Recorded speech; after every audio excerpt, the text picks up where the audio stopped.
عرفوني وقت بصير معي شي بالحياة لا برد لا بحكي ولا بعمل شي زي اللي بسبح، والله بيهر لك وراه. كل حدا جرب يأذيك بالأخص بالظهر. الله له حكمة على الحياة.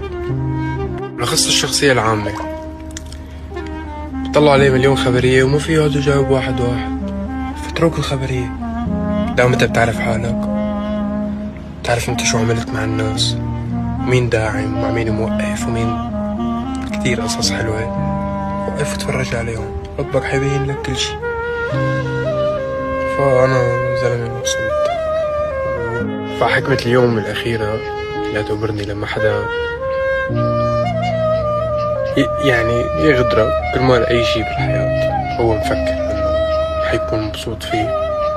لا تعمل ردة فعل، لا تحقد ولا تحسد، لا تعمل شي. التهي بشغلك وبأمورك شو ما كنت بتشتغل.